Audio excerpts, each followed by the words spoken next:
अस्सलाम वालेकुम, मैं हूं ताहिर जमील खान। दोस्तों, इस वक्त मैं लाहौर में दरिया रावी के दो पुलों के दरमियान में खड़ा हूं। मेरे दाएं बाएं जानिब आप देख सकते हैं कि वो जो आपको नज़र आ रहा है ये पुराना रावी पुल है और इसके साथ ही रेलवे पुल भी है और इसकी जो कैपेसिटी है वो 2.5 लाख क्यूसेक की है। मेरे दाएं हाथ पे जो आपको पुल नज़र आ रहा है ये नया रावी पुल इसे कहा जाता है और इसकी जो कैपेसिटी है पानी संभालने की, सैलाबी रेला संभालने की, वो 3.5 लाख क्यूसेक है। इसी तरह इससे आगे अब सगिया पुल बना है, मोटरवे पुल बना है, वहाँ की जो कैपेसिटी है सैलाबी रेला संभालने की वो 4.5 लाख क्यूसेक की है। लेकिन लाहौर में इस वक्त जो पानी की मिकदार है वो 55,000 क्यूसेक का रेला यहाँ से गुजर रहा है, जो निचले दर्जे का सैलाब कंसीडर होता है। अब इसमें घबराने की देखा जाए तो कोई बात नहीं, लेकिन पीडीएम में और रिलीफ कमिश्नर ने एक खदशात का इजहार किया है कि ख़तरा अभी लाहौर से टला नहीं है। लाहौर में जो मैक्सिमम रेला आया था गुज़िश्ता जुमे के रोज़ वो 2,20,000 क्यूसेक था और कैपेसिटी जो मैंने आपको बताई वो कम अज़ कम जो है पुराने पुल की वो 2.5 लाख है, यानी कि 2.5 लाख क्यूसेक से ऊपर का अगर पानी आएगा तो वो ओवरफ्लो होकर शहर में जाएगा। लेकिन जो मैक्सिमम आया था वो 2,20,000 था और अब 55,000 है।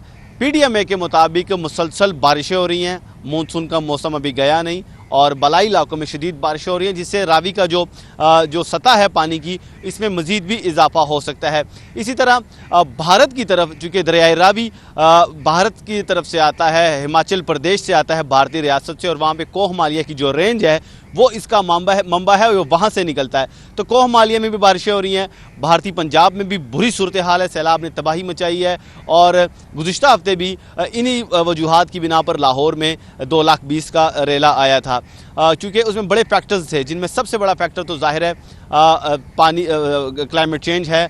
बहुत ज़्यादा ग्लेशियर्स पिघले, बारिशें बहुत ज़्यादा हुई। उसके साथ साथ जो भारत का माधोपुर हेडवर्क्स है उसके 2 गेट टूट के पानी वो गेट्स को तोड़ता हुआ पाकिस्तान की तरफ आया। इसके साथ साथ जो थीन डैम है यानी रंजीत सागर डैम, जो भारतीय पंजाब में दरिया रावी के मुकाम पर बनाया गया है, उसका जो कैपेसिटी थी वो भी ख़त्म हो गई थी, वो भी पूरा भर चुका था, फिर भारत को वो पानी भी छोड़ना पड़ा। तो ये 4 से 5 मुख्तलिफ फैक्टर्स थे जिसकी वजह से गुज़िश्ता हफ्ते लाहौर में 37 साल बाद इतना बड़ा सैलाब आया था। और अब दोबारा ये सिचुएशन दोबारा इसलिए बन सकती है कि जो भारत का डैम है रंजीत सागर डैम, वो फिर से कल तक वो 92% भर चुका था और आज उसमें मज़ीद इजाफा हो गया होना है। इसी तरह बारिशें भी वहाँ पर हो रही हैं और पीडीएमए के मुताबिक पाकिस्तान में भी बलाई इलाकों में बारिशें हो रही हैं, यानी लाहौर से ख़तरा अभी टला नहीं है और हालात दोबारा से ख़राब हो सकते हैं। और ऐसी सूरत में अगर बड़ा रेला आया तो वो 2.5 लाख की कैपेसिटी है लाहौर में, तो वो 2.5 लाख क्यूसेक तक का पानी लाहौर संभाल लेगा। अगर उससे ज़्यादा खुदा न खास हुआ तो वो पानी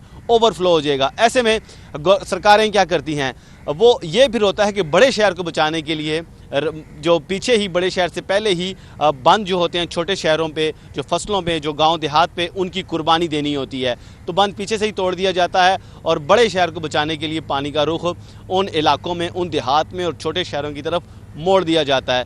तो हम उम्मीद करते हैं कि ऐसी कोई नौबत ना आए। लाहौर समेत पाकिस्तान के जितने भी शहर हैं और हमारे जितने भी हमारी अवाम है, हमारी कौम है, सैलाब की तबाहकारियों से महफूज रहे। और पीडीएमए के जो खदशात हैं कि 5 सितंबर तक का वक्त बड़ा क्रूशल है लाहौर के लिए, यानी आइंदा 48 घंटे का वक्त बड़ा ख़तरनाक साबित हो सकता है। तो हम उम्मीद करते हैं कि ये खदशात ही साबित हों और इसमें ये हकीकत का रूप ना धारें और लाहौर को और पाकिस्तान को अल्लाह पाक अपने हिफ्ज़ ईमान में रखे। इसके साथ ही इजाज़त दीजिए, जल्द हाजिर होंगे एक नई अपडेट के साथ। अल्लाह निगहबान।